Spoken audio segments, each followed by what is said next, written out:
Hi, friends.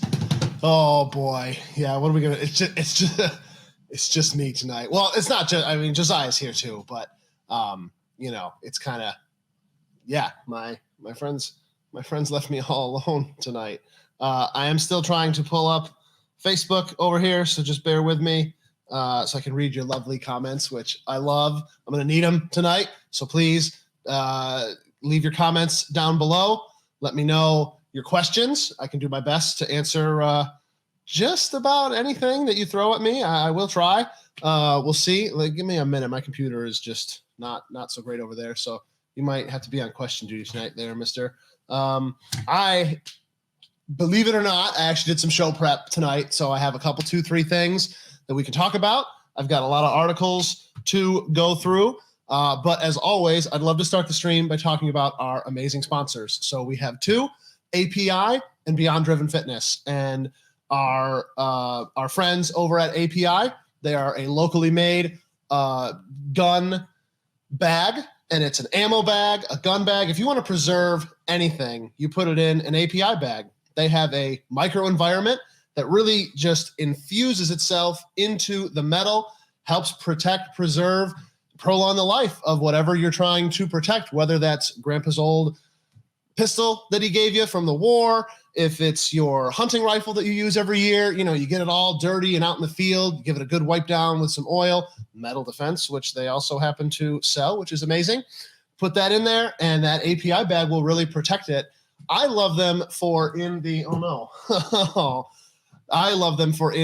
gun safe. If you have any sized gun safe, you buy that gun safe and it says it fits 10 guns, whatever it is, it'll fit like 6, right? You put them in API bags, you can lean them all up right against each other. You can fit a lot more in there. So awesome product, right? And then we have our friends, the best gym down in Leroy, the best gym in Genesee County, voted, confirmed, Beyond Driven Performance and Fitness. Those folks are amazing at what they do. If you're a casual, gym goer that just likes to maintain their level of fitness, they have an amazing, clean facility for you. If you're someone that's really got some fitness goals in mind and you want to go out there and meet those goals, maybe you're a student athlete, maybe you're a former collegiate athlete that wants to, stay at that level or progress even, Beyond Driven Performance and Fitness down in Leroy, they can help you out. They've got a lot of tools. They've got a lot of really cool technologies. They're constantly investing in their customers that are you, and it shows. They really have a fantastic facility. So much love. Thank you to them. And let's see here. Does the man have any hinges left? What's a hinge? Yes. So I got some comments. I see some friends. That's a good one, John. I don't know if I want to say that one. Yes. So someone asked, was that Michael there? I saw someone asked about my thoughts on our governor going to Israel. I will never understand state level politicians that do stuff like that. It doesn't make sense to me. I mean, I guess if there was like a bus full of New York school children that were there or something, but like, it just seems so weird. I hate that we probably paid for that. I have an article here somewhere about it. Where we go here? Look at how much stuff I printed out. I did my best. I really tried. So this was yesterday. New York Times, Governor Hochul makes wartime visit. Oh, our governor makes a wartime visit to Israel. Aren't they like always at war? Isn't that like a whole, I don't know how much we should get into the Israel thing. We probably should stay away from that.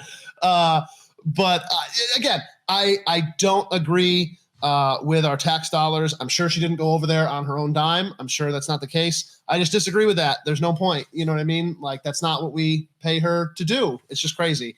So I'm not going to read, obviously, this whole thing, but I thought I would just skim through it to see if it mentioned anywhere that there was, if there was some amount that it said, it's all crap. You know what I mean? It's all exactly political pandering. Thank you, Jim. Like, come on, do something that matters. Do something that matters. She's there on a solidarity mission. One thing I was trying to see if it was in one of these articles, one thing that she really she stood for and she believed in was the Israelis' right to self-defense, that they have the right to defend themselves, but not people in New York, not law-abiding people that have never committed a crime, or have done their time maybe, they may have committed a crime, but they're out. And, that's long been my stance. You should either, if you're that bad of a person, you should still be locked up. If you are free, if you've done your time, you're out free walking among us, you have a right to defend yourself, in my opinion. And I think it's crazy that you don't. All right. Do we have more comments? What else? She explained how much safe there could be. Yeah, maybe she went to try to pitch the SAFE Act over there. That would be nice. That would be great. We've got. John asked about the hot chip. How was your stomach? I think, thankfully, I only ate a small portion of it. Josiah, that's usually over on this side, he ate, I would say, half of that thing. And then Tyler and I split the other half. So I only ate like 25% of it. So it wasn't that bad. I did not enjoy it. That was certainly the hottest thing that I've ever tasted. And what I was trying to say after I tasted it, Tyler asked me what it was like. I've never really chased that game of trying to eat the hottest thing, the spiciest thing. Some people do. I've enjoyed, a good buffalo wing here or there. I put jalapenos on burgers and whatever, but that's where I'm comfortable at. It's just that light little tingle. This was definitely at the extreme of that. I would not have enjoyed eating the entire chip. So I am good. I did take 3 Tums that night right before bed. I sent the boys a picture too. I was like, rest in peace. But yeah, a bunch of hypocrisy, her going over there. It's just crazy. So we've got some TFP news before we get into some more world news or national level news. We have, I was joking earlier that we should try to ask Zweigel for a sponsorship because we have the red range and the white range, red range, white range. We have the red hot and the white hot, right? Ugh. So a lot of we bought a shooting range. We just really wanted to make sure that there were no hiccups moving forward and that we were good to go and that we could do what we wanted to do in there. And it gives us a good position once we fully reopen to entertain a lot of other business activities in there. So really excited to have that second range. And we got the original one that we were renting, the white range that's on the trailer. We got that back too. So we now have 4 lanes accessible to you. Go online, book an appointment like you've been doing, and you can come down and shoot on one of the 2 ranges. They're pretty nice. They are pretty nice. I have to give a huge shout out to my dad. He was instrumental in getting that red range up and running. He worked really hard and he got that track system. That was the one thing it didn't come with. We got the range, no track system, right? So we had to install our track system. I very much wanted to put the same one that's in the white range. However, that costs $16,000 per lane.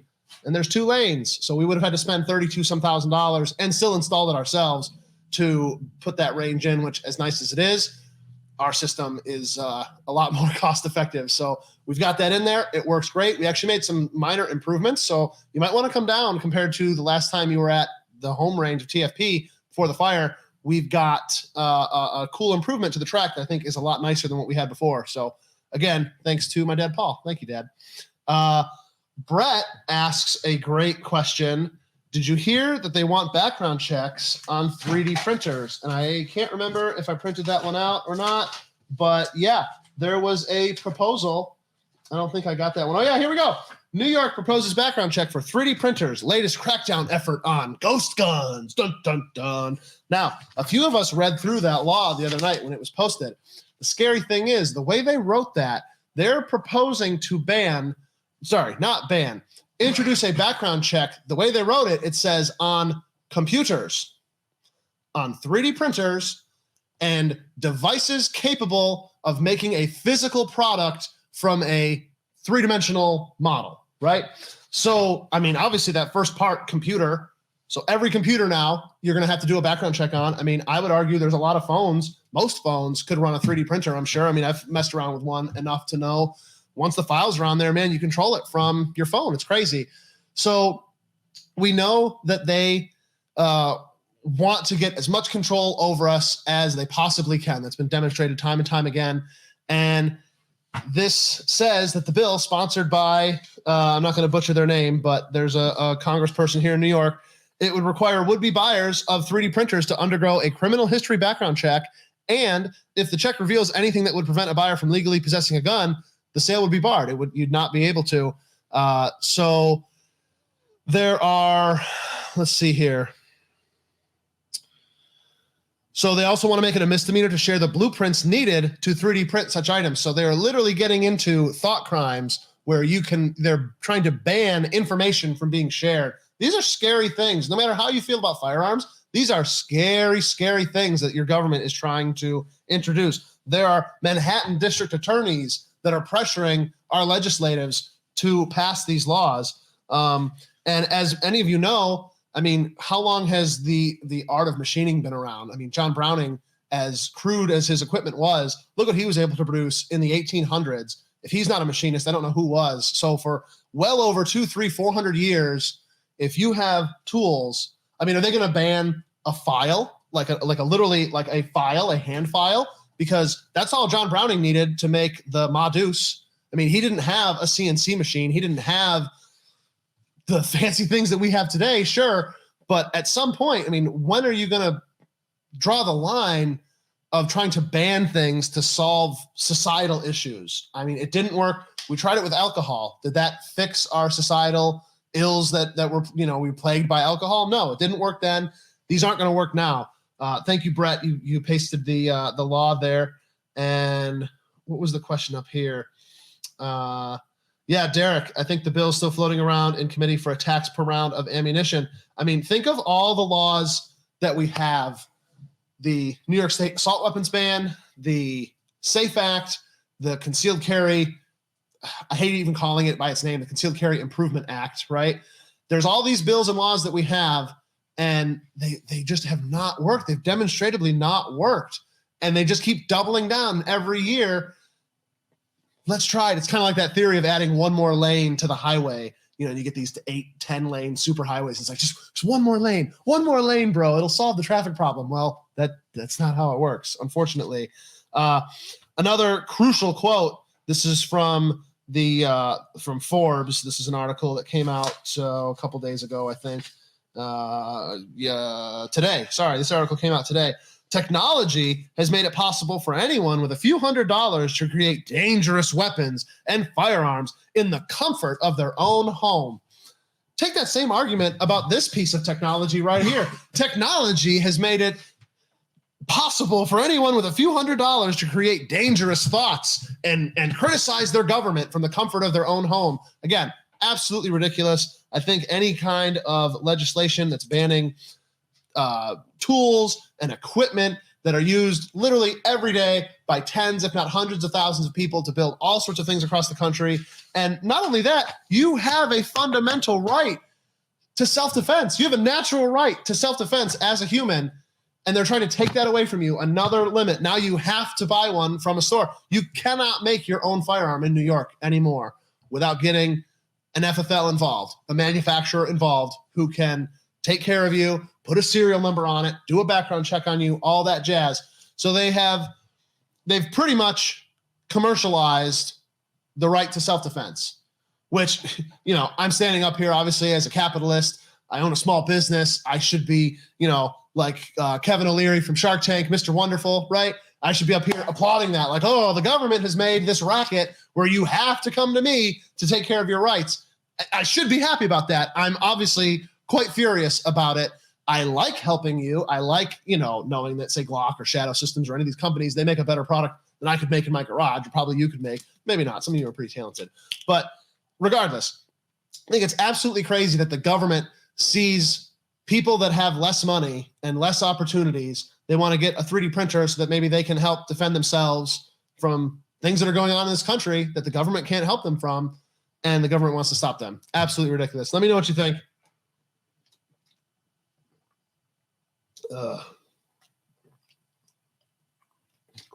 Yeah, Brett makes a great point there in the comments. 3D printing a gun, it's not like you can just get a file, put it in there. And even if you could, honestly, you should be able to.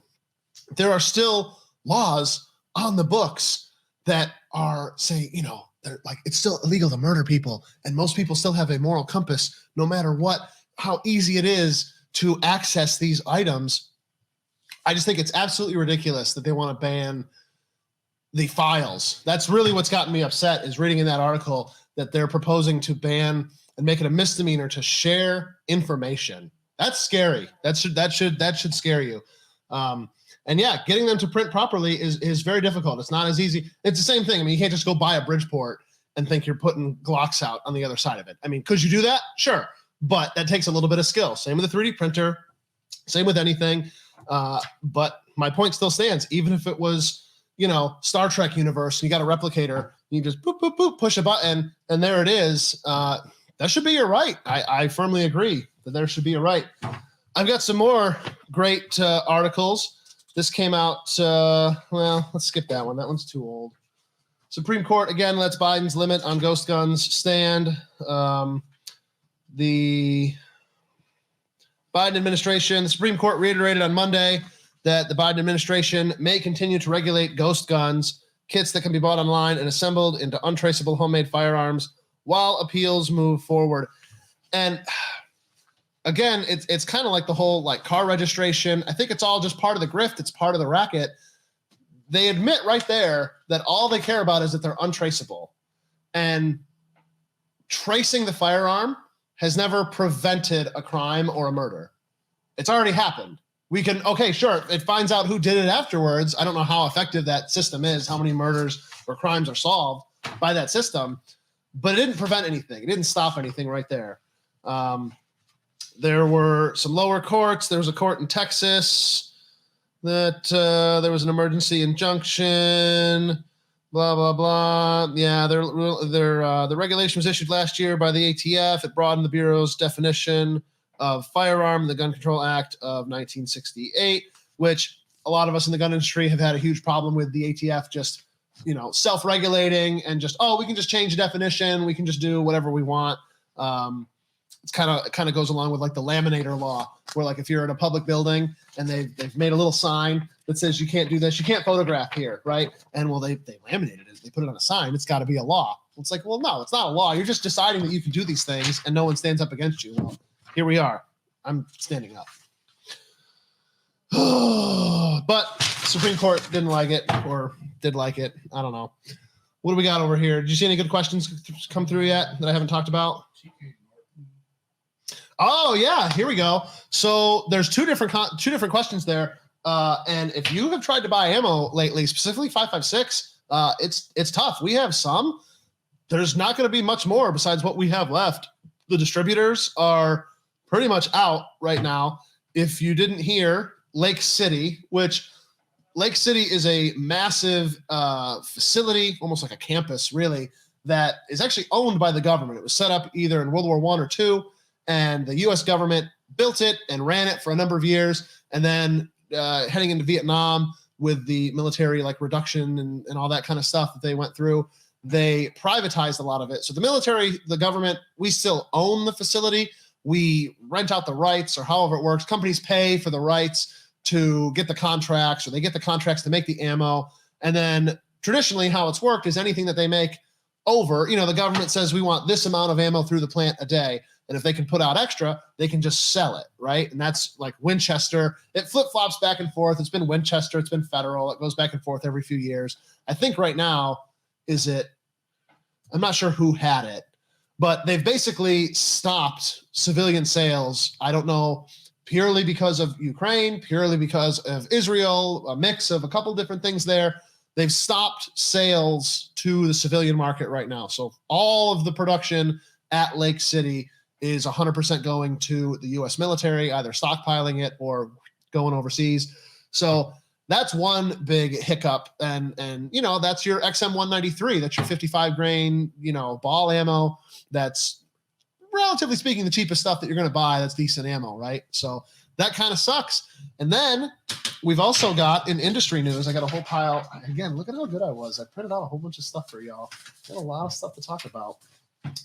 Vista Outdoors is a company that owns, like 40 or 50 different companies, all in the outdoor and firearms space. They own Federal, they own CCI, they own Spear, they own Remington, the ammunition side. They bought that when Remington split off, right? There's a ton of them. You'll have to look it up.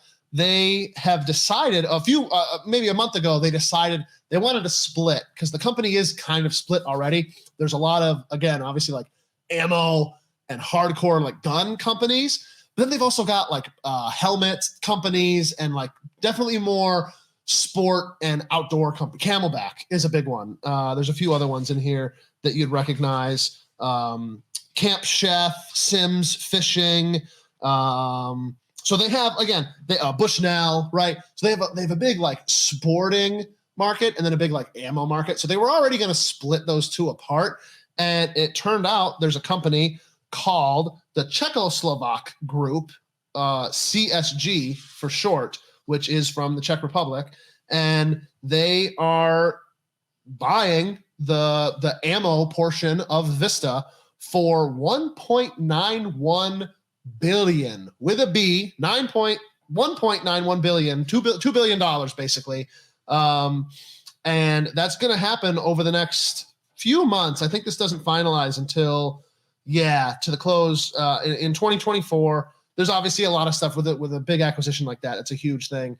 So CSG, the company that's buying them, is a huge company that's got over 10,000 people worldwide. It's got like it's got like an aerospace division. It's got like an industrial division. It's got the arms manufacturing division, right? They've got their hand in a lot of pots. They've got 10,000 employees worldwide, and they are 100% owned by one dude, Mikhail Stranad, and he has transformed it into a leading Czech industrial group with a strong international footprint. The CEO of the sporting products division of Vista says that they are confident that CSG is a great home for their ammunition brands. Company is fully committed to our iconic American brands and expanding our legacy of U.S. manufacturing, support for military and law enforcement customers, and investments in conservation and our hunting and shooting heritage.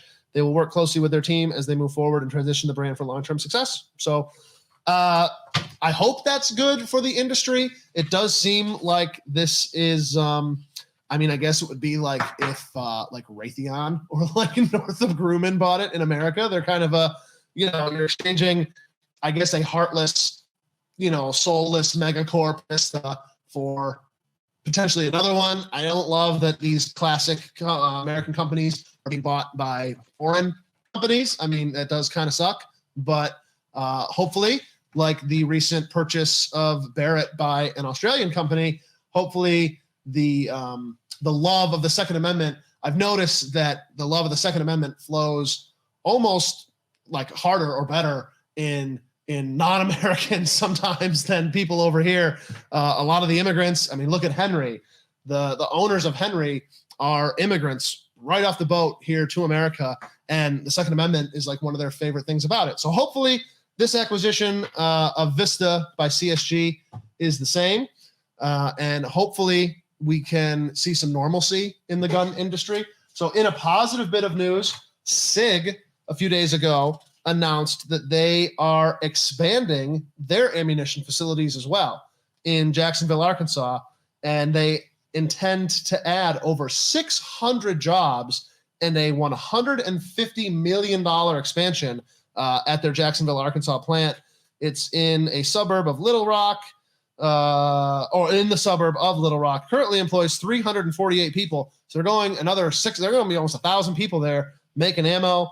And it sounds like they started this plant to make a lot of the ammunition for the U.S. military projects. They've got 300 Winchester Magnum precision sniper rifle, the MK248 round. They've got a 338 advanced sniper rifle. They've got some 6.8 ammo for the next generation squad weapon system. So they've got a lot of stuff. SIG has really transformed themselves. They've always been a nice company.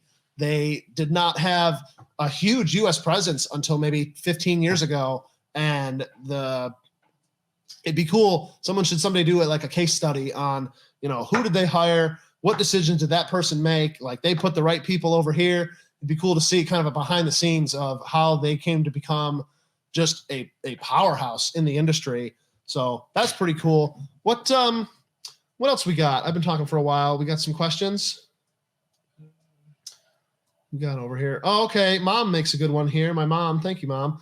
The Red Range, I'm very delighted to let you know, the Red Range is handicap accessible. We're going to be making it a little bit more handicap accessible, but that was something that really bothered me when the White Range showed up. It's got 3 or 4 giant stairs, no real way to get a ramp or a lift or anything over there. So yes, thank you. Thank you for the reminder there.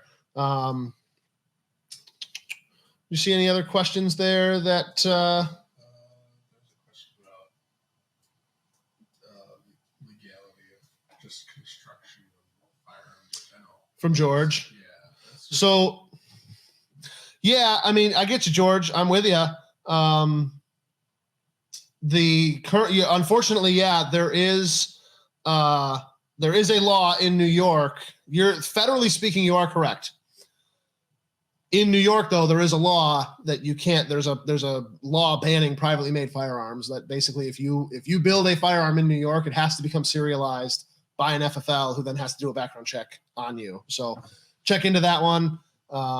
That's something that they snuck in. Was it last year, or I think with the Concealed Carry Improvement Act? That might have been one the year before, actually.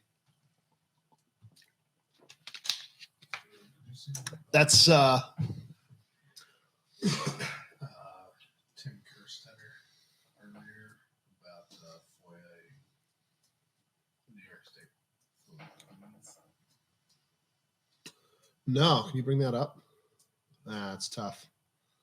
I did see some. Oh, here we go. Can we Freedom of Information Act? How much the New York State Police has collected? I'm sure we can. I'm sure we can ask. As a lot of you know, I submitted a FOIA request back in September, and they told me that you will get a determination on if we'll answer you in February.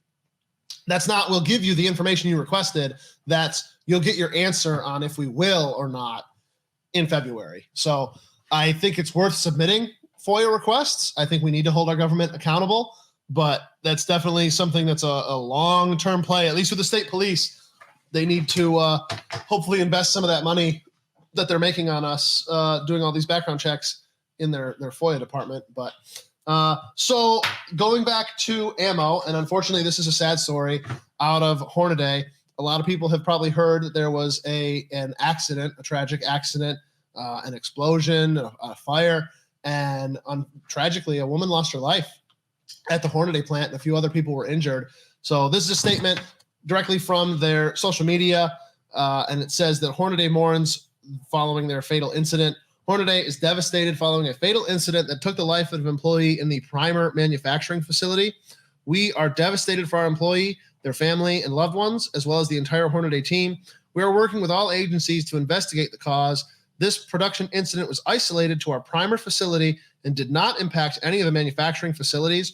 We appreciate the outreach we have received while we grieve the loss of one of our own, Steve and Jason Hornady. That's another shining example of a family-owned company that really tries to do the right thing by their employees. I'm sure that is, worst case scenario for an ammo manufacturer to have an incident like that, obviously. So very sad, very tragic. And, anytime something like that happens, you kind of shut down and just try to reevaluate and see how can you make safety, top of people's minds. So, our hearts obviously go out to them. We've dealt with nothing that extreme here. Obviously, everybody was fine with our incident, but we know how hard it is. And yeah, our hearts go out to Hornady. So that's not good to hear. But hopefully we can, they can keep the ammo flowing. And I'm sure that's what everybody would want. So I've got a few more news articles here that I would love to go over. This is one that I saw that kind of surprised me. There was a rally, with everything going on over in the Middle East. There was rallies on both sides, right? And there was a Republican congresswoman from Brooklyn was arrested and charged with criminal possession of a firearm after she was found carrying a gun at one of these rallies. And I'm sure that she doesn't have a permit because it's New York City. So, you just call 911. You just ask the government for help when you're in New York City. So Governor Hochul made a big stink about that New York's gun safety laws apply to everyone, which I will give them a kudos for that because there's a lot of times where people look the other way for a politician. But obviously, everyone should have the right to defend themselves, and someone peacefully exercising their right, I think it's ridiculous that they're charged with anything. As I've long stated, I think an agreeable change that the not speaking on behalf of all of you, but I think an agreeable change to our current laws would, keep all the language the same of all the gun laws that we have, but they are only in effect during the commission of a crime. You can have whatever you want. You can have, all this stuff, the 30-round mags, the whatever. And Gary even said she did have a concealed carry permit. I didn't clearly read the article, but because it's a public place gathering of more than 10 people, right? Yeah. So crazy stuff. Again, it just goes to illustrate that the government, they pass enough laws, any of us can be a criminal. That's why I try to advocate for that side of the coin as often as I can, because it's so easy for any of us to become a criminal in this state. In fact, one of our own probably will be after his run-in with the TSA. We'll hit that. That'll be a story. That's still happening. That's currently in the shouldn't probably talk about that, but we have some other cool industry news in good news. The Steyr Scout got an update. There's the Steyr Scout 2. And if you don't know about the Steyr Scout, there's really no information on this, though. I don't know what they changed. I'm trying to find. So Colonel Cooper, there's a guy back in the day. He wrote a lot of stuff in the gun magazines. He had a lot of good opinions on stuff. And he kind of pitched his ideal scout rifle, which is like, you're going to be scouting around. You're going to be out in the field for a long time. You're going the far distance. You want something that is lightweight, around 6 pounds maybe, and something that's short and handy. So Steyr makes a very nice one. My favorite feature of that is it has the integrated bipod built into the forend of the gun. They've got a Steyr Scout 2, and I would love it if this article mentioned any of the updates. What's that? Oh, well, look at that. That's the article I have printed. Doesn't say anything. Maybe it's just new calibers. The barrel length, the overall length of the Steyr Scout, it weighs in at 6.6 pounds. The Steyr Scout, what?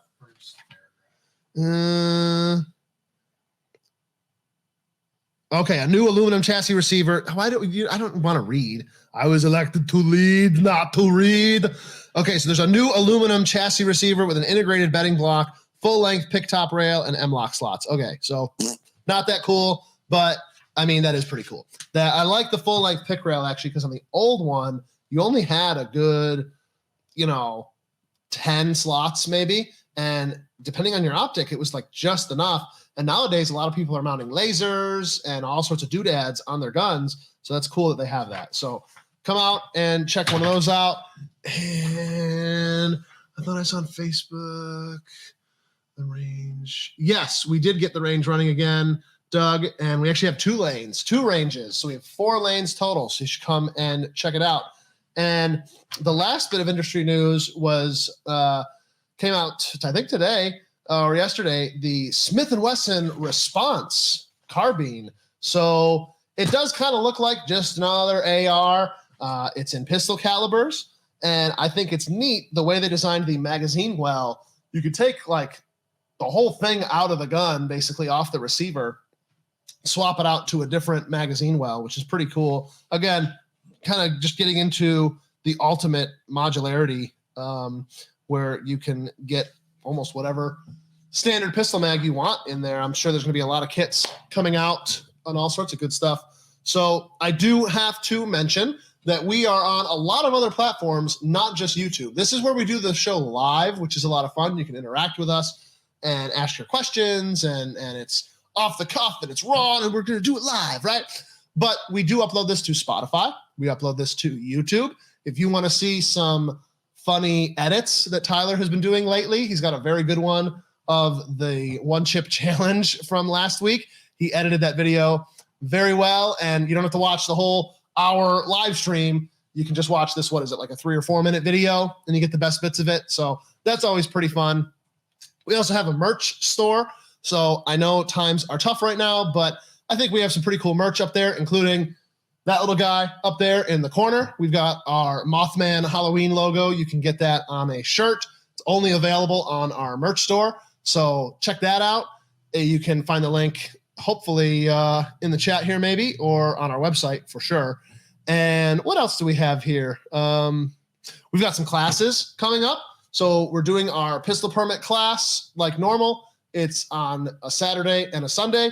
We've got one coming up. This one's almost full. So if you're interested, sign up very soon. The 28th and 29th of October, that class is coming up. We charge $3.99 for it. And again, it's over a Saturday and a Sunday, full 18 hours, and you get your certificate and you're good to go. We also have a class November 18th and 19th. That one has a few more seats in it, but it's still filling up pretty quick. So get on our website, sign up for that. You got to take the class now. It is a really good class, and we have a lot of fun. I do hate that you have to take the class, and we are trying to make it as inexpensive as possible for people, which is why on January 28th, our partners, Rafa and us, and I'd hope to see you there maybe, we're doing a free one-day safety class, okay? And this free class is going to cover 8 hours worth of that pistol permit class requirement. So we couldn't do the whole class, obviously, in one day. It's 18 hours.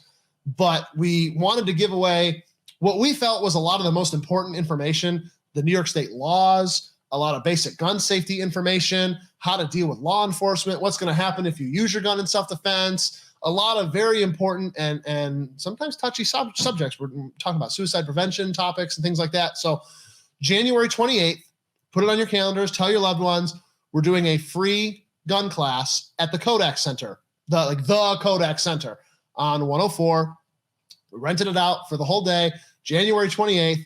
And like I said, our partners, Rafa, we got a cool poster up here that they made for us. They're going to be helping us with that class. And we're going to be doing a full day. We're going to feed you lunch and everything. In fact, that's the only thing that you got to pay for. We're asking $15 to cover the price of lunch. And what we're giving away, 8 hours of free gun training at the Kodak Center, January 28th. You may have seen some billboards around town. We have 2 billboards up right now in Rochester, and I'm not going to tell you where they are, but they're out there. There's 2 billboards right now advertising this class, and if you see them out there and you take a picture and you send it to us, either on Facebook or like if you just take a picture and upload it to social media, tag us maybe in that photo, I'll pick someone. Maybe I'll give you away a prize. I give away pretty cool prizes because there's nobody up here to stop me, right? So go out there, little scavenger hunt. There's 2 billboards in Rochester right now advertising this class, and I'd love to see if you can find them. Dwayne, my favorite former collegiate athlete, how are you, my friend? Dwayne, I heard you had some fun today. You live streamed. That sounds fun. Derek, we should do a t-shirt subscription. That'd be fun. What do we got here from Gary? Question on the ammo background check. Is a background check required on an ammo transfer? Yes. So unfortunately, anytime that you accept ammo basically and it leaves the place, you've got to do a background check. Yeah, the way they wrote the law, there's really no way to get around it. Yeah, you buy ammo and it online, it has to ship into here, you still got to do it. Doug, yes, the rest of the crew abandoned me tonight. They just had better things to do. No, Josiah took a week off, much deserved. He hasn't taken much time off since the fire. A lot of us haven't. It's been a marathon through this summer here to get things stabilized and get things to where, some of us felt comfortable. I just took my first break up here last week, and Josiah's off this week. Tyler was off the other week here too. So we're finally comfortable where some of us can start taking some time and doing some self-care, which is very important, right? And not talked about enough. Your mental health is super important. And obviously I just want to remind everyone, we're always here. I love when people come in and they just kind of hang out. Some stores don't like that. The guys are probably screaming that I'm saying this right now, but truly we are a third place. If you've heard of that, phenomenon or whatever you want to call it. There's a thing known as a third place. Cheers, right? The Cheers bar would be a great example. And a lot of those places, if you're not a bar person, there's not a lot of places where you can just kind of go and exist without that expectation of spending some money, or you can just be around like-minded people. And I've always enjoyed that the Firing Pin is one of those places. So what do we got here? TK, ever think about becoming a Springfield first line dealer, looking for better prices on them? I'm assuming that's like their Blue Label program. Yeah. So those, we do like those, but sometimes they're tough to meet the requirements, and they sometimes can limit what distributors you can deal with and things like that. So we will look into it. But I think right now the only one we do is Glock and maybe Sig. No, there's a few of them that I don't know. Yes, it does sound a lot like a cigar lounge, Doug. That's very true. How would you know about that? No. All right. What else do we have?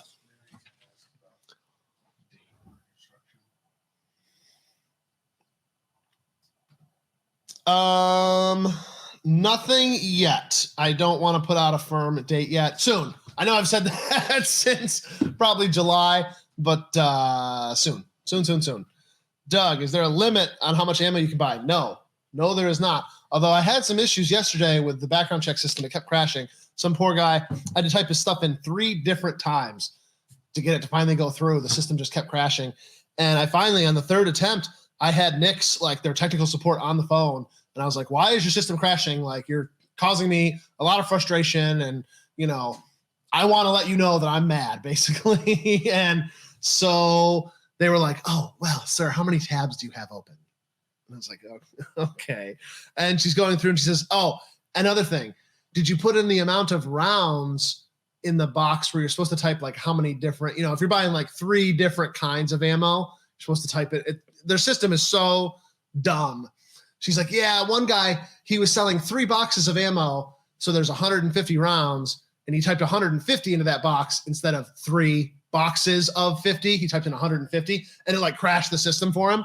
And I was like, so I couldn't sell 150 boxes to someone? Because there's some of you that have done that, like bought that much ammo or more. And she's like, oh, you want to sell someone 150 boxes of ammo? And I was like, well, no, but if I want, why shouldn't I be able to? I was like, Jesus, lady. Yes, Derek, that was pretty much it. Did you reboot your internet? She wanted to make sure we were using Chrome. It's like, first of all, none of this should exist. Second of all, if it does exist, make it freaking work. Just absolutely crazy. John, yes. And thank you. I should be drinking one of the beverages that you got, but I forgot to grab one. There's some of you that have done that. That's funny. That's a good one. No, I would never. We have had times when law enforcement has asked us questions, and our response, the boys wouldn't let me put the floor mat out or the doormat in front of the actual main entrance door. So we only have it in like the employee entrance, but we always say the same thing, come back with a warrant.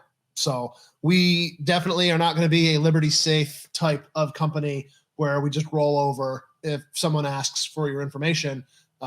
If there's a court order like mandating me to, I guess my hands are somewhat tied at that point. But otherwise, yeah, we're not playing that game. But let's see here.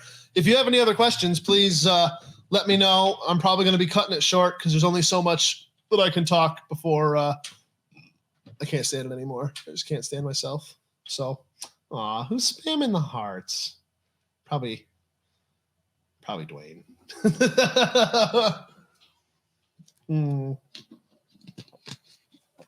It might be my family. I don't know. Maybe.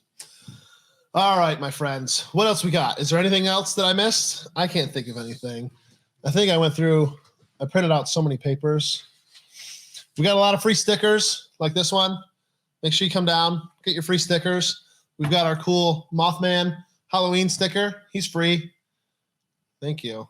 Love the haircut, Barry GI. So quick, all right, I'll leave you on this fun story. So a lot of you know Tyler had his wedding a couple weekends ago. I was in it, And so like Friday before the wedding, he's like, hey, you want to go get your haircut? Just, you look really nice. I'm going to get my haircut. We can go get it at a place in Brockport. And the place we went to in Brockport, I'm pretty sure it's called Next Level. And it was a very, like, if you've ever seen Gran Torino, right, with Clint Eastwood, it was, okay, it wasn't that aggressive and calling each other's, slurs and stuff like that. But it was, 50% of that maybe. It was definitely like a guy's barbershop, like, hey, goodbye, hey, right? And it was such a great experience. It was so fun. I had a lot of fun. We were laughing the whole time and just busting balls and all this kind of stuff. And then a couple weeks goes by. My hair has barely grown any. I definitely did not need a haircut. I get a text in my phone, bloop, reminder, you have an appointment today at Ape and Canary. And Ape and Canary is in Rochester, and that is on the spectrum 180 degrees different from the place in Brockport that I went to. It's like this nice little, they got the spa music playing, and there's like, little rain, sounds of the rain coming down. It's, oh, hello, Mr. Like, hello, Brandon. Like, how are you? Here for your haircut. That's so nice. You're so lovely today. Like, I hope you're loved. Like, here you go. It's just a complete 180. But I go in there with like, basically a fresh haircut already. And I was like, yeah, I don't know. I didn't want to cancel my appointment. So they were making fun of me. They were saying that now I have to go every other week, basically, or every other hair appointment, every couple of months, you got to go to the rough and tumble, get that male barbershop experience. And then to recover from my soft, fragile, millennial, snowflake mindset, and I have to go to the soft Ape and Canary, get my positive affirmations, get my love, and then I'm good. And I can recharge, right? So that's my little story, and I'm sticking to it. All right. I got nothing else. We'll see ya. See you next week.